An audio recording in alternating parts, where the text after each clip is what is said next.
안녕하세요. 백두산 금융연구소의 백두산입니다. 7월 27일 수요일 오후 5시 52분입니다. 미국 증시는 어제 월마트 실적 우려와 경제지표 둔화로 인해서 하락 마감을 했습니다. 그렇지만 이 밑밥을 계속 제가 깔아놨죠. 저게 하락 마감을 했다라고 해서 지금 전 세계가 다 같이 하락 마감할지 안 할지 일단 지금 혼조한 상황이다. 이런 식으로 좀 이야기를 드렸습니다. 오늘 밤에 FOMC 회의 있잖아요. 그리고 FOMC 회의 있는 것도 문제고, 또 그리고 이 미국 증시가 하락 마감하고 나서 구글하고 마이크로소프트의 실적이 발표됐는데, 일단 실적이 어쩐지 몰라도 일단 시장 반응이 괜찮았다란 말입니다. 그러니까 얘는 하락 마감했지, 이후 실적 발표로 인한 시장의 반응은 또 괜찮았지, FOMC 회의는 눈앞에 와 있지. 그러니까 시장의 반응이 좀 애매할 것 같아요. 그래서 실제로 보시면 아시아장의 분위기가 반드시 뭐 미국이 하락했다라고 해서 하락하고 그런 건 아니었죠. 일단 다들 눈치만 보고 있는 모습입니다. 다들 변동성을 줄인 상태에서 눈치 보고 있다라는 거예요. 보시면 오래간만에 좀 변동성이 줄어 있죠. 뭐 독일 증시가 0.12% 움직이고 있고, 유럽 증시 많이 움직여봐야 뭐 0.5% 정도 내외에서 움직이고 있는 것 같아요. 눈치 보고 있는 거죠. 오늘 아시아 증시도 뭐 0.2%, 뭐 마이너스 0.1, 뭐 이 정도잖아요. 변동폭이 크지 않잖아요. 그죠? 다 눈치 보고 있다라고 생각합니다. 시장 전반적으로는 이제 6월 중순 혹은 7월 중순부터 올라오기 시작한 이 반등 흐름이 아직까지 꺾인다는 신호는 없죠. 계속 일단 위로 올라가고 있어요. 물론 중간중간에 주춤주춤은 하는데 주춤주춤 할 뿐이지 이게 아래쪽으로 간다라는 신호까지는 나오지 않는다고요. 그래서 일단 FOMC 회의를 앞두고 일단 오늘 밤에 FOMC 회의 날까지 왔는데, 근데 일단 증시는 계속 일단 올라가고 있다고요. 딱히 방향성을 바꾸고 이런 건 없고요. 혹은 올라가고 있다가도 아니면 뭐 약간 멈춰 있거나 박스권으로 답답한 구간 안에서 방향성 모색하고 있거나 이 정도입니다. 아직까지 당장 뭐 꺾인다라고 하는 거는 당장 눈에 띄진 않아요. 어젯밤에 나스닥이 좀 위험한 모습을 보이긴 했죠. 나스닥이 12,200이라는 자리를 붕괴시키면서, 중요한 지지선을 붕괴시키면서 지 혼자 지금 아래로 가겠다고 이야기하고 있긴 있는데, 근데 이게 이제 FOMC 회의 전날에 나온 결과다 보니까 어떻게 될지 이거 솔직히 신뢰도가 높지는 않다라고 생각하거든요. 일단 이런 거 나스닥 하나 제외하고는 대부분 일단 괜찮은 긍정적인 모습들을 보이고 있습니다. 그래서 아무튼 오늘 뭐 마감이 어떻고 저쩌고 오늘 수급이 어땠고 이런 이야기 하는 거 물론 필요하겠지만은, 사실 FOMC 회의에서 오늘 밤에 파월 의장님이 뭐라고 하시는지, 통화정책회의 결과가 어떻게 나오는지에 따라서 이 시장의 분위기는 많이 바뀔 수가 있거든요. 그래서 오늘은 좀 말하는 순서를 좀 바꿔가지고, 이야기하는 순서를 바꿔서 FOMC 회의에 관련된 부분을 좀 먼저 이야기를 좀 하고 넘어갈까 합니다. 세 가지 시나리오가 있을 수 있겠죠. 일단 기준금리 인상과 관련해서요. 하나는 뭐겠어요? 50bp 인상. 솔직히 가능성은 없다고 보는데, 그냥 이제 시나리오를 전달하는 측면이기 때문에 여러분들에게 설명드리는 측면에서 이야기만 한번 하고 이야기만 한번 하고 넘어가겠습니다. 두 번째 시나리오는 뭐겠습니까? 75bp 인상. 세 번째 시나리오는 100bp 인상. 이 정도 가능성 잡아놓으면 되겠죠. 자, 일단 뭐 말씀을 드려보자면 50bp 기준금리 인상하면 어떻게 되냐, 이거 시장 대폭락 나올 것 같습니다. 이게 시장의 가장 안 좋은 시나리오일 것 같아요. 충격이 제법 클 수 있어요. 왜 그렇게 이야기를 해드리냐면은, 지금 시장은 경기 침체를 우려하고 있거든요.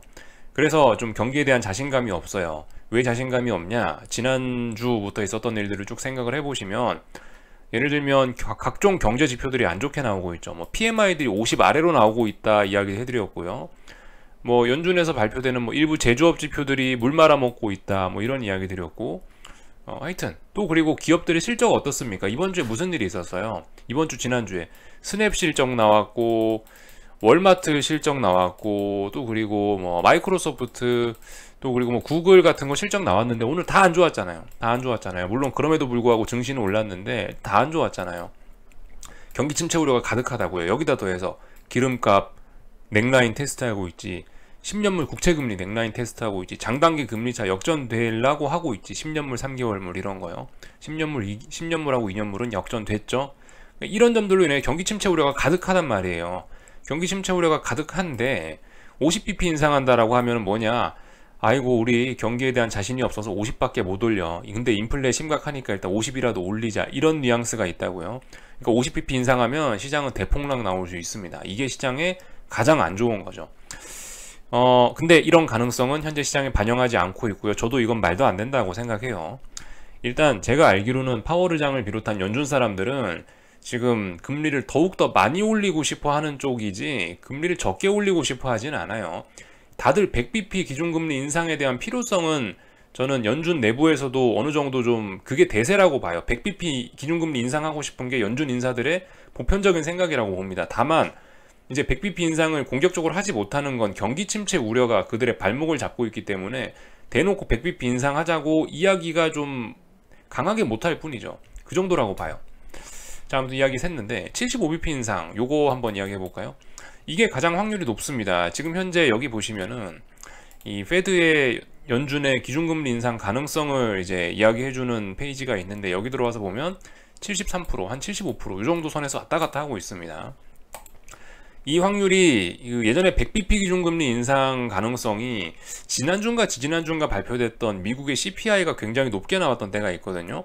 그때 100bp 기준금리 인상 가능성이 확 높아졌다가 그 다음날인가 연준의 월러이사가 나오면서 립서비스 해줬죠. 아, 우리 100bp는 좀 무리인 것 같고 일단 75bp 한다 라고 이야기하면서부터 그때부터 이제 계속 한 70몇 프로 정도로 이 확률이 굳어지고 있어요. 지금까지 그래서 70몇 프로 정도로 이게 이제 시장이 인식을 하고 있는데, 하여튼 요게 정설이란 이야기예요. 요게 지금 시장의 기대치란 말입니다. 75bp 시장의 기대치입니다. 그죠?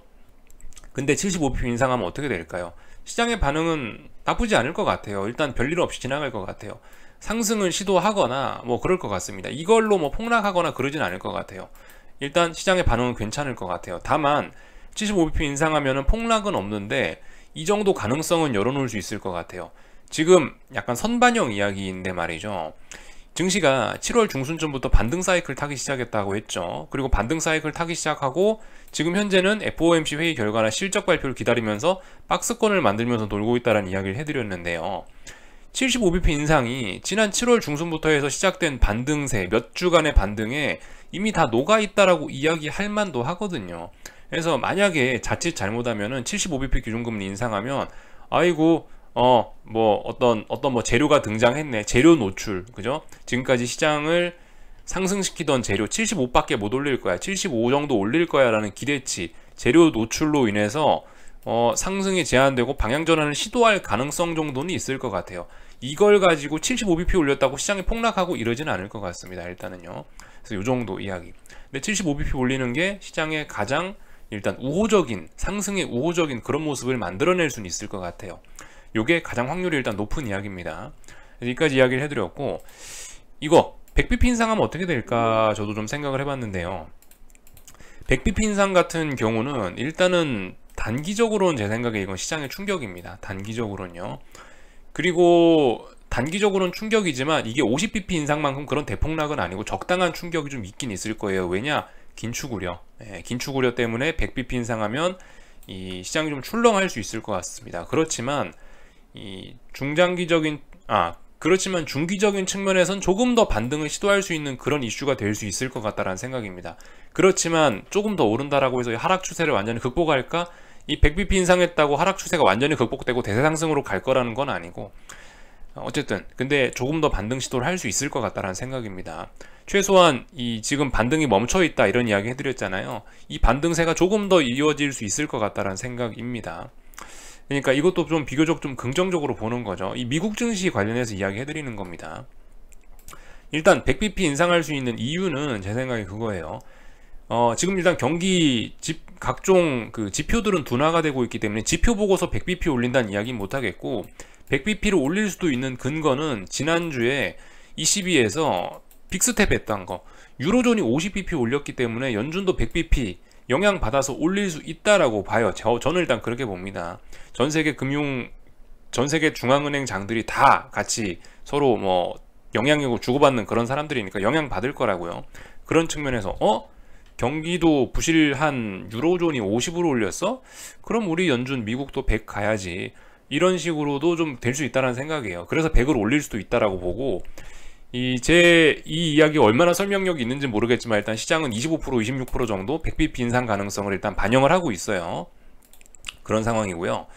100을 올려버리면 단기적으로는 그죠? 이 충격이 있을 수 있다고요. 단기적으로는 긴축 우려라고 하면서 장단기 금리차가 급속히 축소되고 그럴 수 있는데, 근데 일단 단기적인 측면을 제외하고 좀 중기적인 측면에서는 진짜 시장 상승의 가능성이 높다고 보는 게 경기가 좋다는 거 아니에요, 그죠?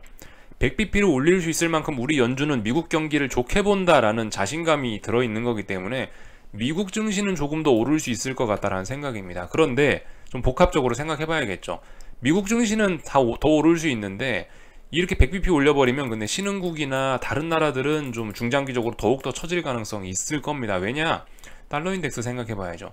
달러 인덱스가 지금 최근에 급등해서 주식시장, 전세계 주식시장에 물 말아 먹었는데 얘가 지금 이제 조정 나오면서 그나마 전세계 증시가 반등했다는 거죠. 근데 얘가 다시 100bp 기준금리 올려버리면 100bp 기준금리 인상하면 다시 달러 초강세로 가는 거거든요. 달러 초강세 나오면 그래요. 뭐 미국 증시는 괜찮다고 칩시다만은 뭐 유럽, 뭐 아시아, 뭐 이런 다른 나라들은 다 이게 박살날 수 있겠죠. 이런 점들 생각해 봐야 되겠습니다. 물론 달러가 올라가는 게 당장 미국은 뭐 괜찮을 수 있을지 모르겠지만 근데 기업 실적 둔화가 나오는 이런 상황에서 달러 초강세는 미국 IT 빅테크 기업이나 미국 기업들 실적에도 악영향을 미칠 수가 있다고요. 미국의 수출 경쟁력 악화로 해석이 되잖아요. 가뜩이나 지난주에 유로화와 미국 달러화의 페리티 이야기가 나왔었기 때문에 시장은 달러 강세를 좀 안 좋게 본단 말이죠. 그러니까 중기적으로 뭐 미국 증시가 좀 오를 수는 있지만 100bp 인상해버리면 달러 강세로 인해서 결국 어쨌든 다 같이 안 좋아지긴 할 거다. 어쨌든 계속 하락 추세 가긴 갈 거다라는 생각이긴 합니다. 그래서 뭐 이런저런 시나리오 제가 생각하는 거 좀 말씀드려봤는데 사실 뭐 이런 건 그냥 가볍게 참고만 하시는 게 좋겠죠. 다만 하여튼 제가 이런 걸 말씀드리는 거는 지금 시장의 참가자들이 중요하게 보는 게 뭐냐, 경기 침체 우려와 관련된 부분을 잘 보고 있다라는 거, 이런 것들 좀 일단 생각해 보시라는 거, 그런 차원에서 좀 말씀을 드린 거고요. 하여튼 간단한 이야기들을 좀 해봤습니다. 하여튼 근데 어떻게 되던 간에 지금 이 증시 하락 추세 이거 극복하기는 쉽지 않다라는 게 일단 저의 입장이에요. 네. 뭐 인플레 우려 같은 경우는 지금 조금씩 좀 누그러지고 있는지도 모르겠습니다. 왜냐면 실제로 그 뭐 국제유가도 떨어지고 이러고 있기 때문에. 근데 아무튼 그런 것도 생각해 봐야 될 게, 인플레가 둔화되는 게 이게 연준이 잘해서 정말 인플레가 둔화되고 그리고 진짜 이게 그냥 물가만 조금 떨어지는 건지 알 수 없다는 거죠. 이게 기준금리 좀 올려서 물가만 귀신같이 잘 잡히고 있는 건지 아니면 경기 침체가 시작되기 직전이기 때문에 물가가 잡히는 건지 알 수가 없다는 거예요. 지금 이런 부분에 대한 불확실성도 좀 있긴 하죠. 아무튼 그래서 하여튼 이야기가 자꾸 뺑뺑 제자리에 도는 것 같은데, 하여튼 중요한 거 지금 경기 침체 우려와 인플레 우려 그 사이에서 고민하고 있다. 연준이 뭐라고 할지 좀 지켜보자, 요 이야기고요. 파월 의장님의 인터뷰 내용도 조금 좀 생각을 해봐야 될 수 있어요. 일부 사람들은 벌써 9월 달에 기준금리 인상 관련된 이야기를 벌써 하고 있더라고요. 벌써 뭐 일부 사람들은 이미 금리는 거의 다 올린 것 같고 9월 달에는 50 정도밖에 못 올리지 않겠냐, 이런 이야기 하는 사람들도 있긴 있더라고요. 아무튼 뭐 이런 건 아직 일부 의견인 것 같고 7월 FOMC도 안 끝났는데 이런 이야기 하는 건 너무 빠른 것 같고요. 하여튼 우리 파월 의장님이 나중에 뭐 9월이나 앞으로 이 금리 인상 전망에 관련해서 좀 이야기를 하긴 할 겁니다. 우리가 파월 의장님 연설 인터뷰 내용에서 잘 들어야 되는 거는 이제 그거죠. 방금 말씀드렸던 것처럼 인플레 우려와 경기 침체 우려 사이에서 줄타기 잘해야 된다라는 거. 여기서 이제 뭐 인플레 우려라든가 경기 침체 우려를 좀 강력하게 이야기를 하면은 시장은 또 출렁출렁 할 수 있긴 있을 텐데요. 근데 솔직히 파월 의장님이 지금까지 말실수한 적은 한 번도 없긴 하거든요. 아마 무조건 좋은 이야기 해주긴 할 거예요. 보나마나 나와서 아직까지 우리 미국 경기는 일부 뭐 PMI 지표 둔화나 이런 게 있어서 좀 둔화되고 있긴 합니다만 이 경기 침체는 아니다라고 분명히 이야기할 가능성이 높아요. 하여튼 파월 의장님은 이래저래 뭐 좋은 이야기 할 가능성이 좀 높을 것 같긴 한데, 이거 한번 잘 들어보자고요.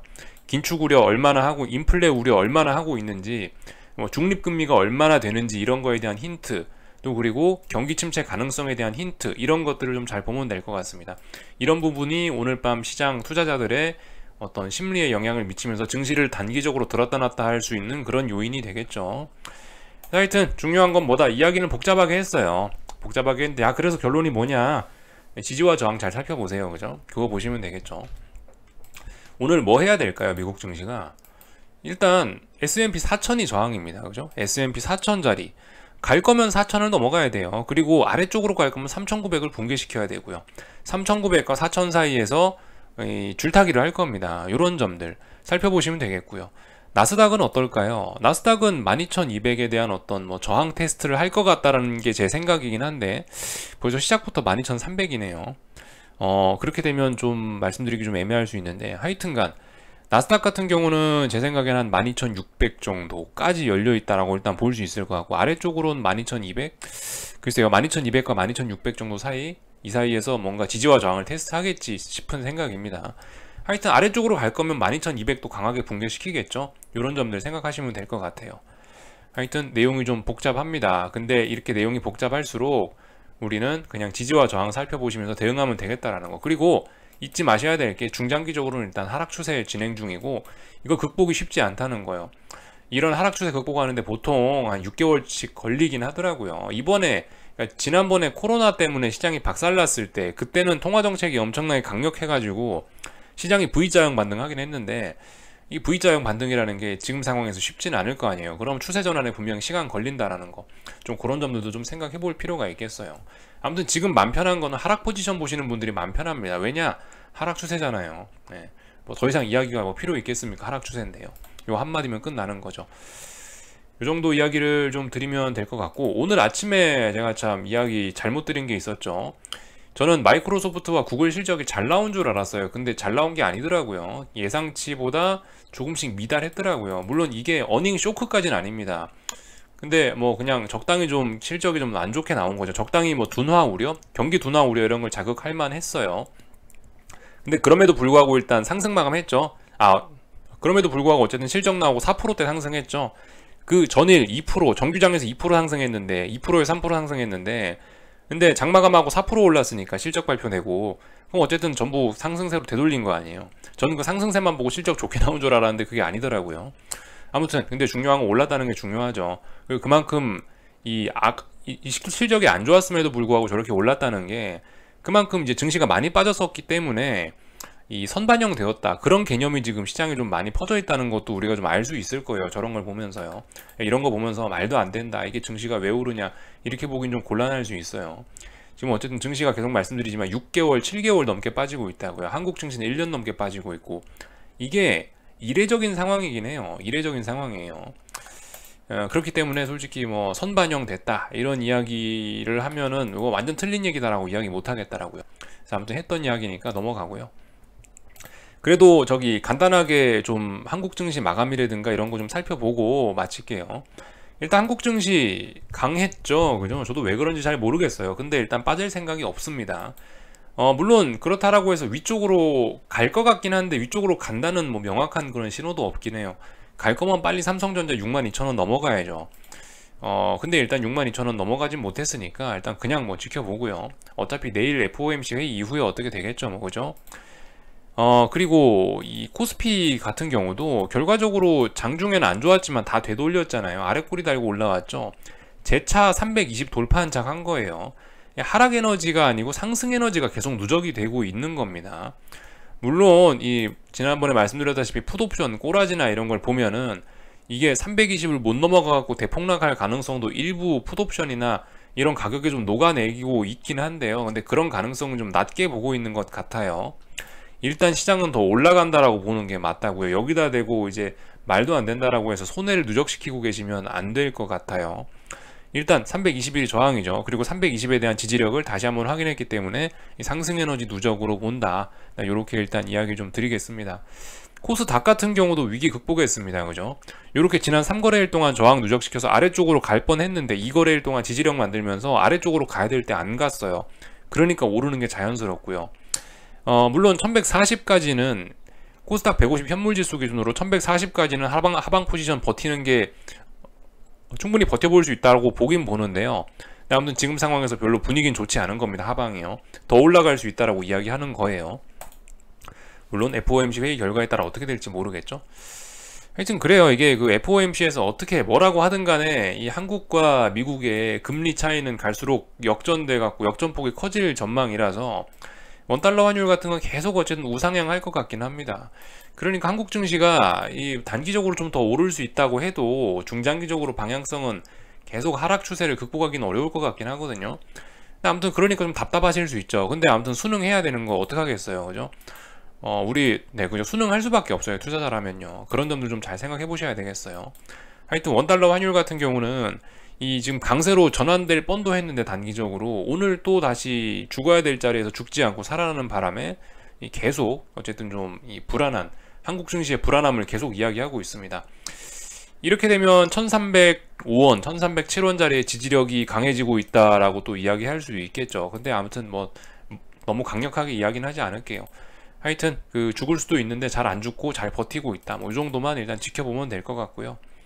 대부분 다 그냥 눈치 보고 있다 이렇게 생각하시면 될 것 같아요. 하여튼 원달러 환율 우상향 일단 계속하고 있고 위기를 일단 넘기고 있다. 이 정도 보면 될 것 같고, 뭐 중국 증시 같은 거 간단하게 뭐 체크만 하자면 특별한 일 없죠. 그냥 뭐 얘도 박스권 그죠? 일본 증시도 뭐 박스권 이런 상황. 환율 같은 경우도 지금 대부분 다 어떤 박스권 뭐 이런 상황입니다. 다 눈치 보고 있어요. 지금 상황에서 경거망동 할 수 없죠. FOMC 회의인데요. 그리고 달러 인덱스도 중요한 자리들 돌파한 척하지 못했고 박스권. 금리 어떻게 되겠어요? 금리 같은 경우도 여기 아주 중요한 여기 추세를 결정짓는 라인 테스트하고 있죠. 뭐 국제유가도 테스트하고 있죠. 국제유가도 95달러짜리가 이 중요한 어떤 추세를 결정짓는 라인이라 말씀드리는데 그냥 뭐 그 지지력 테스트하고 있죠. 물론 이까지 내려왔다는 것 자체가 죽겠다는 의미이긴 한데 그래서 안 좋게 보긴 하는데요. 근데 일단 뭐 테스트하고 있고요. 다들 눈치 보고 있습니다. 지금 경거망동 할 수가 없는 상황이겠죠. 그 와중에 이제 가던 방향 그대로 가고 있다고요. 예를 들면 구리 같은 거, 위험자산 선호 이런 거 좀 분위기 좀 괜찮아 보이니까 슬금슬금 머리 들면서 오래간만에 반등하고 있고요. 이런 모습들입니다. 오늘 밤에 참 빅스는 그거 봐야겠죠. 빅스 24 지지력 있나 없나 살펴보시면 되겠습니다.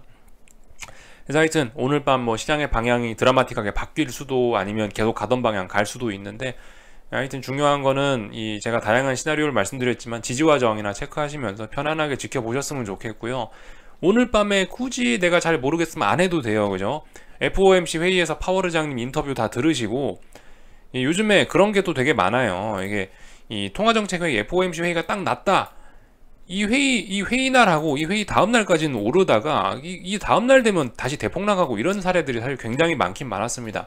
올해 내내 그랬어요. 올해 내내 FOMC 회의 날하고 회의 다음 날 정도까지는 강하게 급등하더라. 근데 그 다음 날 꼭 다 되돌리더라. 이런 모습들 많이 나타났었거든요. 하여튼 이번엔 이런 걸 극복할 수 있을지 여부 이런 것도 좀 재밌게 구경하시면 좋을 것 같고요. 하여튼 좀 잡다한 이야기가 길어지는 것 같네요. 여기까지 할게요. 궁금한 거는 리플 남겨주시고 내일 아침에 뵙도록 하겠습니다. 여기서 마치겠습니다.